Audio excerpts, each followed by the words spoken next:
Always on your side, victory. 안녕하십니까. 부야대 입시과 대표 이우승입니다. 제가 유튜브를 시작하고 맨 처음에 찍었던 영상이 농어촌 전형인데요. 벌써 2027학년도가 다가왔습니다. 우리 각 지역에 살고 있는 농어촌 고른기회, 기회균형 전형에 해당하는 학생들을 위해서 제가 가지고 있는 지식을 풀어서 설명해 보도록 하겠습니다. 농어촌뿐만이 아니라 고른기회, 기회균형 전형도 함께 묶어서 설명을 해보도록 하겠습니다. 바로 시작하시죠? 그럼 구독, 좋아요, 그리고 합격 출발해 보도록 하겠습니다. 대학을 정하는 데 앞서 꼭 말씀드리고 싶은 부분이 있습니다. 특별 전형이라고 해서 6장 다 특별 전형으로 쓰시면 안 됩니다. 이유는 인원수가 너무 적기 때문에 위험할 수 있습니다. 학교, 학과, 학생에 따라 다르겠지만 보통의 경우는 3장을 넘지 않습니다.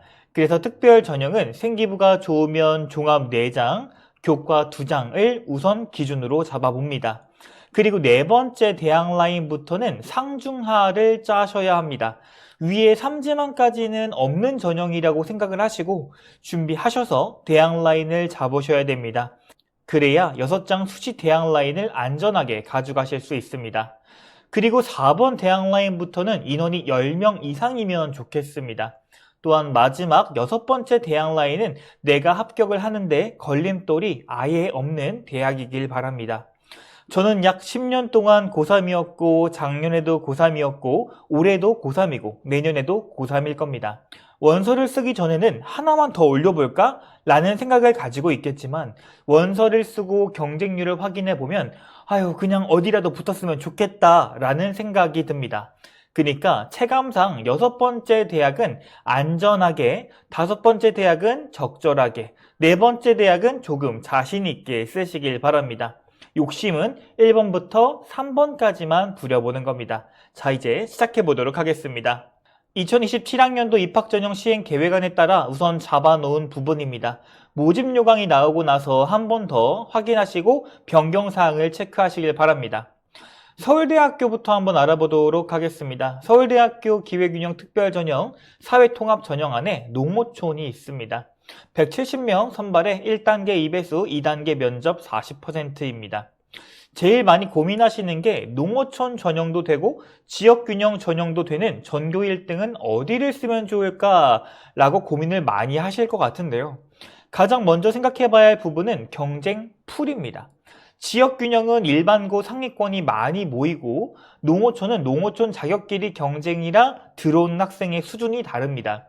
때문에 저라면 경쟁률 분석한 후에 큰 차이가 없다면 농어촌 전형을 지원하고자 할 겁니다. 또한 지역 이슈를 전공 탐구로 연결하는 모습이 자주 관찰되면 저는 좋다라고 생각을 합니다. 산업, 농업, 환경, 의료 접근성, 교통, 고령화 같은 문제를 데이터화시키고 실험하고 모형화를 다룬다면 농어촌 배경을 감동 포인트가 아니라 문제의식의 출발점으로 만들 수 있을 겁니다. 그리고 핵심으로 학업적 처리 능력으로 증명한다면 저는 좋은 생기부가 나올 거라고 생각을 합니다.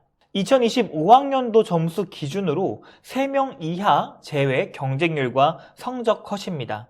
여기 나와 있는 50% 컷과 70% 컷의 점수를 보면 생각보다 높지 않은데 라고 생각할 수도 있겠지만 이런 이유가 뭐냐면 농어촌 지역 같은 경우는 100명이 안 되는 과목이 많기 때문에 1등급을 따기가 매우 어려울 수가 있습니다. 오히려 농어촌 학교일수록 1점대 극초반이 나오지 않을 수가 있습니다. 두 번째 이유로는 대한민국에는 농어촌 같지 않은 농어촌 학교가 다수 존재합니다.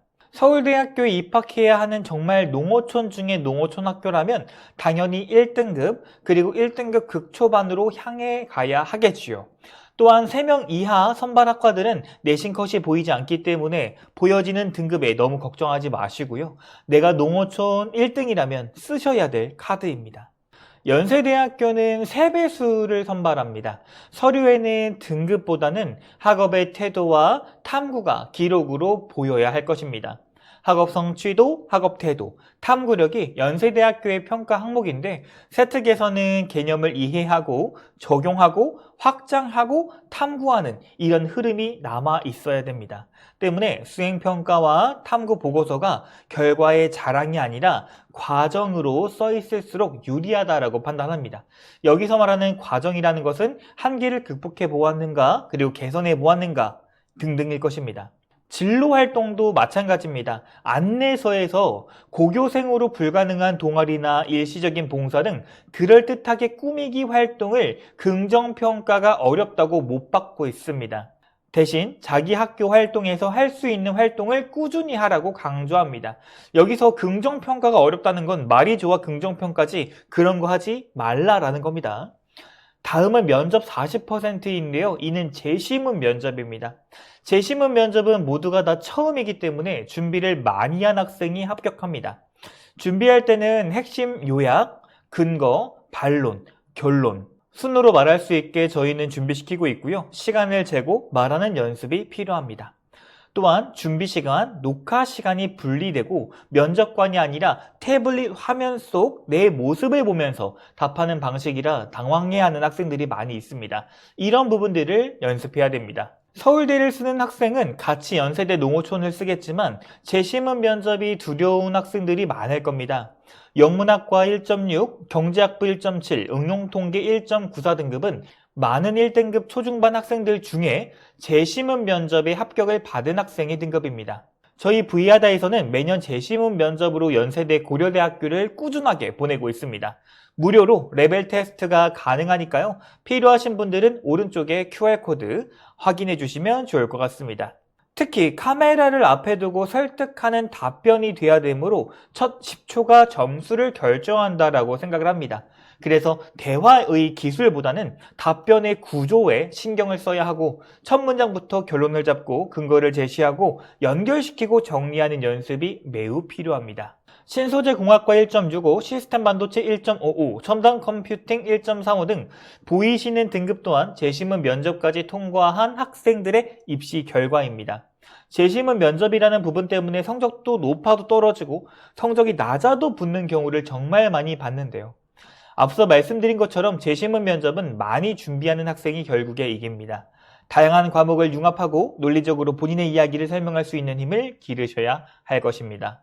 고려대학교의 특징도 재심문 면접을 얼마나 준비하느냐입니다. 1단계 3배수, 2단계 면접 40%입니다.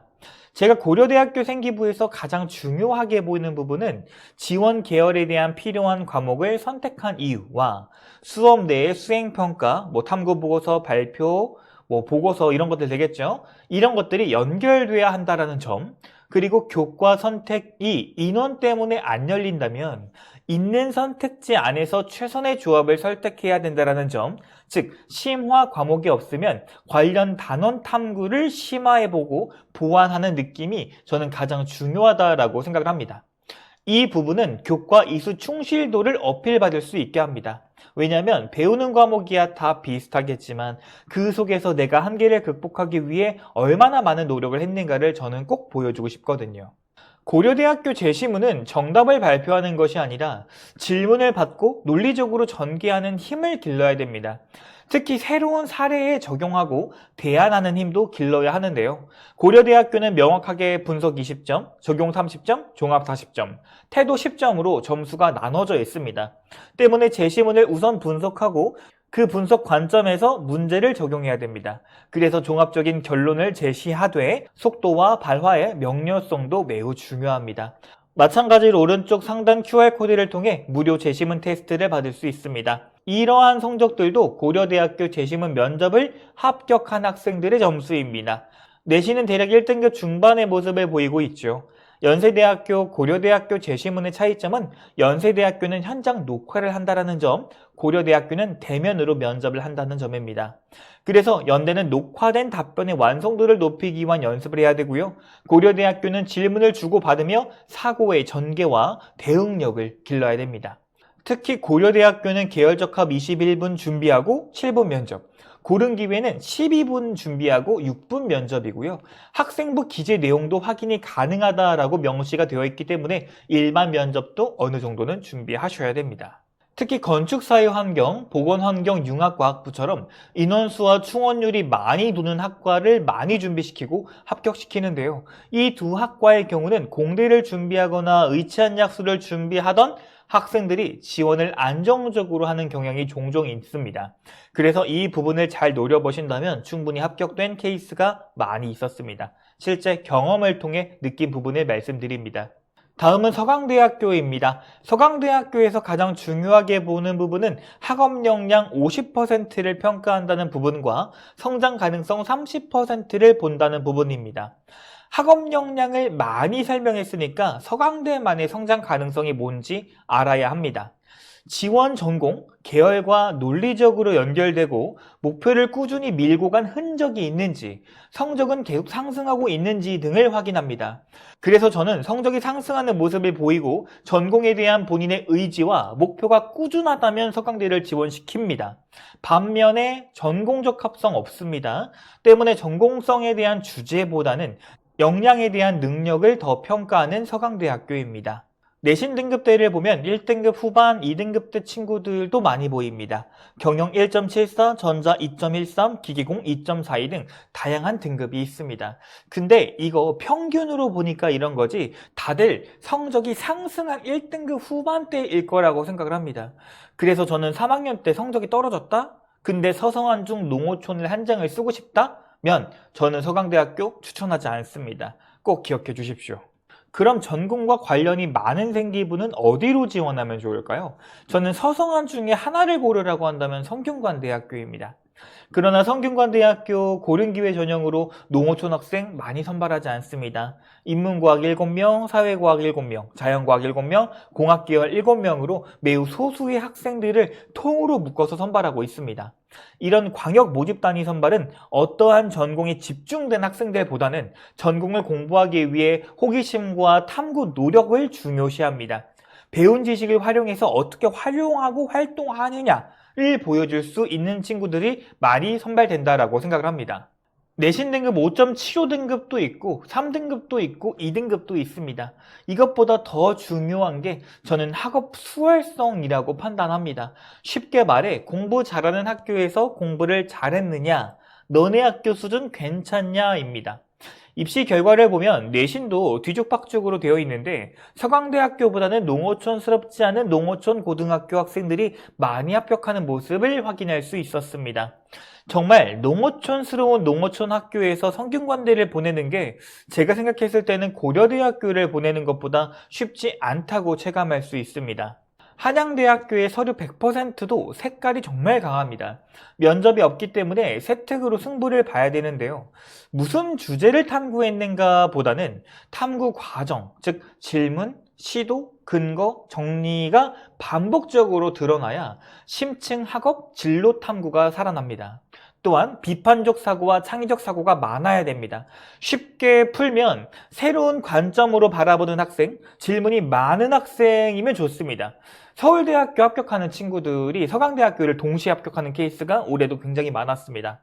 아쉽게도 한양대학교는 고른기회 입시 결과를 제공하지 않습니다. 하지만 합격된 사례를 바탕으로 본다면 1등급 후반대 등급 친구들이 많이 합격했고요. 그 합격한 학생들 중에 자연계열 친구들이 유니스트와 지스트를 동시에 합격하는 사례가 참 많았습니다. 이러한 점들로 봤을 때 학교 수준이 우수한 학생이라기보다는 평소에 호기심이 많고 과학자 같은 학생들이 주로 합격했다라고 생각을 합니다. 그래서 한마디로 6개를 정리해 보자면 서울대는 서울대를 쓸 수밖에 없는 학생이 쓰시면 됩니다. 전교 1등 친구들 중에 지균보다 기배균형을 저는 조금 더 추천을 드리고 있는데요. 물론 학교 상황에 따라 다르겠지만 혹시 이 영상을 보시고 계시는 담임 선생님이 계시다면 언제든지 V하더로 연락 주시면 이 생기부가 기배균형에 맞을지 아니면 지역균형에 맞을지 제가 제 작은 의견을 한번 드려보도록 하겠습니다. 연세대랑 고려대도 함께 쓰겠지만 녹화 제시문에 강점이 있는지 대면 면접에 강점이 있는지 생각해 봐야 됩니다. 그리고 만약 억지스러운 활동이 있다면 연세대학교는 추천드리지 않고요. 고려대학교는 교과 심화를 하는 모습이 많이 있다면, 그리고 스스로의 한계를 극복하기 위해 노력한 활동이 있다면 저는 써야 된다라고 생각을 합니다. 서강대학교는 성적이 상승한 학생과 꾸준히 진로를 위해 공부한 학생이 지원했으면 좋겠고요. 성균관대는 전공 성적이 높고 전공 역량이 있는 수준 높은 농어촌학교 학생이 지원했으면 좋겠고요. 한양대학교는 호기심이 많은 학생과 탐구 과정이 잘 드러나는 학생이 지원했으면 좋겠습니다. 여기까지가 1등급 때 농어촌 학생들이 쓸만한 대학 라인이라고 생각을 합니다. 1등급 학생들에게 지금 제가 하고 싶은 말은 딱 4가지입니다. 일단 재심은 면접 준비하세요. 학교 홈페이지에 문제 있으니까 한번 풀어보십시오. 무턱대고 학원 가지 말고 풀어본 걸 가지고 내가 지금 이러이러한 상태니까 어떻게 좀 연구대 합격 좀 시켜주세요. 이렇게 해야 됩니다. 또 V하다에서 무료로 재심은 체크하고 있으니까요. 오른쪽 상단 QR코드로 문의 주십시오. 그리고 교과도 써야 되기 때문에 3합 6까지는 준비해야 됩니다. 농어촌 지역에서 수능 최저 안 하려고 하는 학생들 정말 많고요. 원서 접수 이후에 학교 분위기도 공부할 분위기 아닙니다. 하지만 본인의 경쟁 상대는 그 학교에 없다고 생각하고 공부해야 됩니다. 세 번째, 인원수가 적어서 내신 등급이 안 나오는 과목이 있습니다. 괜찮으니까 등급 안 나올 것 같아서 도망가지 말고요. 도전해 주십시오. 그리고 원점수만 잘 받아도 됩니다. 마지막으로 학교에서 학생들이 적다 보니 본인의 어떤 진로를 가지고 있는지 학교 쌤들 다 알고 계실 겁니다. 그리고 어떻게든 대학에 합격시키려 하실 겁니다. 평소에 인사 잘 하시고요. 선생님과 친하게 지내면서 생기부를 잘 꾸미도록 노력해 주십시오. 누구보다 공교육 선생님들께서 본인 대학 합격을 정말로 희망하실 겁니다.